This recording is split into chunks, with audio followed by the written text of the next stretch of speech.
Hi friends, welcome to my channel Guru Classes. મિત્રો આજે આપણે standard 11th unit 4 mind body and medicine મન શરીર અને દવા મન શરીર અને દવા સરસ મજાનો જે યુનિટ છે how to take care of our health આપણા હેલ્થની આપણે કઈ રીતે કાળજી રાખવી શું કરવું શું ન કરવું એ આ પાઠમાંથી આપણે જાણવા મળશે. તો મિત્રો આપણો જે આ પાઠ છે જે યુનિટ 4 છે એને આપણે બે વિભાગમાં વહેંચ્યો છે, પાર્ટ 1 અને પાર્ટ 2. સૌથી પહેલા આપણે યુનિટમાં ગ્લોસરી, સિનોનિમ્સ, પછી પેરેગ્રાફ અને ક્વેશ્ચન આન્સરની ચર્ચા કરીશું. બીજું મિત્રો, જો તમને મારી ચેનલ ગમે તો લાઈક કરજો, શેર કરજો અને સબસ્ક્રાઇબ કરજો. તો શરૂઆત કરીએ આપણે પાઠની. સૌથી પહેલા ગ્લોસરી જોઈએ. ઓબ્ઝર્વ એટલે નિરીક્ષણ કરવું, ઓટ ટુ એટલે નાથી ટેવાયેલા, નથી પણ નાથી ટેવાયેલા, વેલ બીંગ ઇન લાઈફ એટલે જીવનમાં સમૃદ્ધ થવું. પછી ટેમ્પરામેન્ટ એટલે સ્વભાવ, પ્રકૃતિ, પેથોજન્સ એટલે વાયરસ, ફૂગ, બેક્ટેરિયા વગેરે સૂક્ષ્મજીવો કહેવાય. એક્સપોઝર એટલે ખુલ્લામાં, સેલ્ડમ એટલે ભાગ્યે જ. એક્ચ્યુઅલ ઇન્ફેક્ટ એટલે ગંભીર ચેપ, જેને કે મેનિફેસ્ટ એટલે દેખાવું, પ્રગટ થવું. લોનલીનેસ એકલતા, કન્ટેન્ટમેન્ટ સંતોષ. હેક્ટિક એટલે અવિરત, જેને આપણે કે ચીડિયું સ્વભાવ બનાવી દે, આપણને પ્રેશરમાં રાખે. ડોમિનેન્ટ એટલે પ્રભાવિત. લેન્ડસ્કેપ એટલે ભૂમિ દ્રશ્ય. નર્સ એટલે પોષવું. ક્રેપ એટલે તીવ્ર ઈચ્છા. સિમ્પટમ્સ એટલે લક્ષણો. ફૂલફિલ એટલે ઈચ્છાની પૂર્તિ થવી. પરમેનન્ટ એટલે કાયમની માટે. લાઈફ એન્હાન્સમેન્ટ જીવન વૃદ્ધિ. થેરાપી એટલે સારવાર. અવેરનેસ એટલે જાગૃતતા. સ્પિરિચ્યુઅલ એટલે આધ્યાત્મિક. ડિક્લાઇન એટલે ઘટાડો કરવો, ઘટવું. સિનોનિમ્સ મિત્રો, પેથોજન એટલે harmful elements, bacteria, virus, etc. સેલ્ડમ એટલે rarely, occasionally, not often. acute એટલે serious. strain એટલે stress, tension. unrest એટલે disorder. manifest એટલે visible, appear. organic એટલે biological. vital એટલે energy, strength. prolong એટલે extend. navigate એટલે find the way. decline એટલે weakening. mind, body and medicine. મન, તન અને દવા. If we look at different people in the world around us, આ દુનિયામાં આપણે આજુબાજુમાં જોઈએ તો આપણે જુદા જુદા પ્રકારના વ્યક્તિઓ જોવા મળશે. Look at the different people in the world. We observe that all of us are not all alike. આપણે બધા એક સરખા નથી. Each one of us is different in many ways. દરેક વ્યક્તિ ઘણી રીતે જુદો પડે છે એકબીજાથી, both physically and mentally. શારીરિક દ્રષ્ટિએ અને માનસિક દ્રષ્ટિએ એક માણસ બીજા માણસથી અલગ હોય છે. We ought to understand our own nature and the nature of the other for our own happiness and well-being in life. તો જીવનમાં સુખી થવા માટે, સમૃદ્ધ થવા માટે આપણે આપણો પોતાનો સ્વભાવ અને અન્ય વ્યક્તિનો સ્વભાવ સમજવો પડશે. The shapes and size, temperament, characters of the people are lots of variation. જોયું? માણસનો જે આકાર છે, કદ છે, એનો જે વિચાર છે, આ બધે કેરેક્ટર્સ અલગ અલગ જોવા મળશે આપણે. Lots of variation that must affect our health and happiness. આ બધી વસ્તુ કોને અસર કરે છે? Our health and happiness. આપણી તંદુરસ્તી અને આપણી સુખાકારીને અસર કરે છે. How are we different from each other? આપણે દરેક વ્યક્તિથી કઈ રીતે અલગ છે? તો we are different physically and mentally from each other, to one another. એકબીજાથી આપણે physically and mentally જુદા પડીએ છીએ. What variation do the people have? લોકોની અંદર ક્યાં ક્યાં વિવિધતા જોવા મળે? તો there is a variation of shape, size and temperament in the people. The people have variation like shape, size and temperaments. What affects our health and happiness? કઈ વસ્તુ આપણી તંદુરસ્તીને અથવા આપણી સુખાકારીને અસર કરે છે? The shape and size, temperament, character of people have a lot of variation that must affect our health and happiness. Means shape, size and temperament અથવા this variation affect our health and happiness. According to Ayurvedના મત પ્રમાણે physical diseases occur mainly owing to external factors like wrong diet or exposure to the pathogens. Ayurveda એવું કહે છે મોટા ભાગના જે શારીરિક રોગો આપણી અંદર થતા હોય છે એનું મુખ્ય કારણ શું છે? રોંગ ડાયટ, ગલત આહાર, આપણી જે ખોરાક ખાવાની જે ખોરાક લેવાની જે ગલત ખોરાક લેવાની જે ટેવ હોય, એટલે બીજું એક્સપોઝર ટુ ધ પેથોજન અને ખુલ્લામાં રહેલા સૂક્ષ્મજીવો.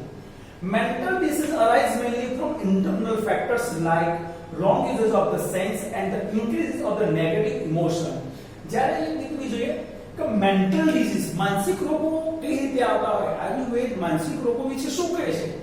તો એ મોટા ભાગે wrong use of the sense, તમારું જે વ્યવહારનું જ્ઞાન છે એનો તમે ગલત ઇસ્તેમાલ કરો છો, ગલત ઉપયોગ કરો છો, એના કારણે તમને માનસિક રોગ થતો હોય. બીજું, and increases of negative emotions, તમારી અંદર વધુ પડતું જે નકારાત્મક લાગણીઓ હોય એના કારણે તમને મેન્ટલ ડિઝીઝ થતા હોય, માનસિક રોગો થતા. તો માનસિક રોગ થવાના એક તો તમારા જે વ્યવહાર જ્ઞાનનો તમારે ગલત ઉપયોગ કરો છો અને બીજું તમારી નેગેટિવ ઇમોશન્સ.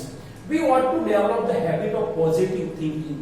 તો આ માનસિક રોગોથી બચવા માટે આપણે શું કરવું પડે? We have to develop the habit of positive thinking. આપણે હકારાત્મક વિચારો અથવા સકારાત્મક વિચારો વિકસિત કરવા જોઈએ. How do the physical disease occur? Physical disease occur due to wrong diet or exposure to the pathogen. Wrong diet or exposure to the pathogens. Which factors are responsible for mental disease? Mental disease માટે કયા પરિબળો જવાબદાર છે? તો wrong usage of the sense and negative emotions. Negative emotion. So wrong usage of the sense and the negative emotions are responsible for mental disease. It has a good positive effect on our emotions. જો તમે positive વિચારો છો તો આપણી લાગણીઓ પર એની હકારાત્મક અસરો જોવા મળે.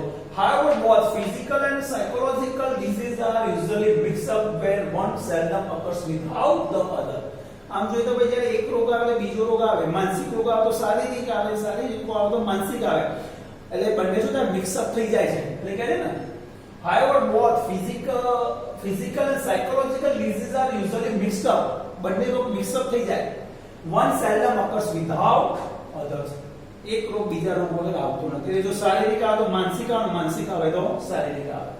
Some diseases like કેટલાક રોગ જેવા કે acute infection જે ગંભીર છે, have almost entirely physical causes.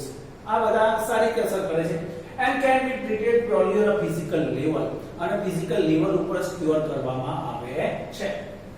The physical and psychological diseases occur individually, true or false.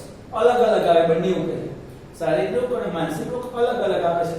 તો વાક્ય સાચું છે ખોટું? ફોલ્સ છે. હા, ઇન્ડિવિડ્યુઅલી ના આવે. They don't occur without each other. એકબીજા વગર આવતા નથી. What cause physical disease? શારીરિક રોગ શાના કારણે થતા છે? Acute infection. Acute infection ના કારણે શું થતું હોય? આપણે શારીરિક થતા છે. તો acute infection causes physical disease. However, most diseases have psychological cause and all lasting diseases have psychological effect. એવું કહે છે, however, most disease મોટાભાગના જે રોગ હોય છે have a psychological cause. એ બધા રોગ થવાનું કારણ મુખ્ય કારણ શું છે? માનસિક બીમારી કહેવાય. તમારા મનના વિચારો એ રોગ માટે જવાબદાર છે. And all lasting disease have psychological અને જે રોગો લાંબુ ચાલે છે એનું કારણ પણ સાયકોલોજીકલ હોય છે. As physical disease disturb the emotions and weakens the sense. તમે કોઈ શારીરિક રોગ થયો હોય તો ધીરે ધીરે તમારી લાગણીઓ અને એ લાગણીઓને ડિસ્ટર્બ કરે છે, તમારું સેન્સ પછી સેન્સને પણ અસર કરે છે. તમારી જે બુદ્ધિ હોય, વ્યવહારનું જ્ઞાન હોય એ બધા ઉપર એની વિપરીત અસર થાય. કે જે ફિઝિકલ જે ડિઝીઝ છે which may result into physical troubles. આના કારણે તમે જે શારીરિક સમસ્યાઓ ઊભી થાય છે, they lead to dietary problems, क्या प्रॉब्लम है तो ખોરાક કે સંબંધિત સમસ્યા ઊભી થાય, સ્ટ્રેન, તમારે જે ટેન્શનમાં રહેવું, હાર્ટ્સ, સ્ટ્રેન ધ હાર્ટ્સ એટલે હૃદય ઉપર બોજો પડો, nerves and વીકન the physical body, અને ધીરે ધીરે તમારું શું strain the heart and nerves, તમારું ચેતાતંત્ર ઉપર અસર કરે, તમારા હાર્ટ ઉપર અસર કરે, અને તમે તમારા શરીરને શારીરિક દ્રષ્ટિએ નબળું પાડી દે. In the modern development world, આજના આધુનિક વિકસિત દુનિયામાં our problems are mainly psychological. આજના આધુનિક જે યુગમાં આ જે ફાસ્ટ લાઈફ છે આપણી, એની અંદર મોટા ભાગના રોગો કેવા છે? માનસિક રોગો છે. શારીરિક રોગો કે માનસિક રોગોના કારણે આ બધું થતું હોય છે. What disturb the emotions? Emotions કોને કઈ વસ્તુ ઇમોશન્સ ડિસ્ટર્બ કરે? Physical disease disturb the emotions. Which is our main problem today? આજે આપણી મુખ્ય સમસ્યા કઈ છે તો psychological. our main problem is psychological. આપણી મુખ્ય સમસ્યા એક મગજ સંબંધી માનસિક છે. we have sufficient food, આપણી પાસે પૂરતો ખોરાક છે, clothing કપડા છે, and shelter એટલે રહેઠાણ છે, which prevent us from getting most physical diseases. આ બધી વસ્તુ આપણને શારીરિક રોગથી બચાવે છે. સારો ખોરાક હો, કપડા હો, ઘર હો, આ બધી વસ્તુ આપણે પ્રોટેક્ટ કરે છે સામે? ફિઝિકલ ડિઝીઝ સામે. Though most of us have no major physical problems, એટલા માટે આપણે મોટા ભાગના લોકોમાં શારીરિક સમસ્યા જોવા મળતી નથી. We still suffer from psychological unrest, પણ આપણે માનસિક બેચેનીથી પીડાઈએ છીએ. This unrest may manifest as feeling of loneliness. આ જે સાયકોલોજીકલ જે માનસિક બીમારી છે એ શેમાંથી પ્રગટ થતી હોય છે? શેના કારણે થતી હોય છે? તો લોનલીનેસ, એકલતા, નોટ બીંગ લવ, પ્રેમ ન મળે, એપ્રિશિએટેડ, તમારા કામનું વખાણ ન થાય, એંગર, ગુસ્સો, સ્ટ્રેસ, પછી એન્ઝાઇટી, ચિંતા જેને વળી કે it can lead to the weakening of our physical energy. આ બધી વસ્તુ ધીરે ધીરે માનસિક રોગો થાય, અને માનસિક રોગ થવાનું કારણ આ બધા છે: loneliness, not being loved, appreciated, anger, stress, anxiety. આના કારણે આપણને જે સાયકોલોજીકલ બીમારી આવતી હોય છે, અને ધીરે ધીરે એ સાયકોલોજીકલ બીમારી શું કરે? વીકનિંગ ઓફ ફિઝિકલ એનર્જી, આપણી જે શારીરિક જે ક્ષમતા છે એને ક્ષીણ કરે છે.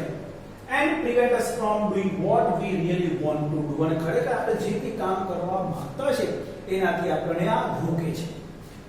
What protect us from physical disease? Physical disease આપણું રક્ષણ કોણ કરે છે? તો sufficient food, clothing and shelter protect us from physical disease. How does the psychological unrest manifest? Psychological unrest કઈ રીતે પ્રગટ થતો હોય છે? કઈ રીતે આવે? The psychological unrest manifests due to loneliness, not being loved or appreciated, anger, stress or anxiety. Next paragraph જોઈ લો. Our very way of life breeds unhappiness. આપણે જે જીવન જીવવાની જે રીત છે ભાઈ, એમાંથી જ આ દુઃખ ઊભું થતું હોય છે. આપણી લાઈફસ્ટાઈલ એવી છે, એ લાઈફસ્ટાઈલમાંથી જ દુઃખનો ઉદ્ભવ થતો હોય છે. We have hectic and unstable routines. જોઈ લો, આપણું જે રૂટીન જે દૈનિક કામ છે કેવું છે?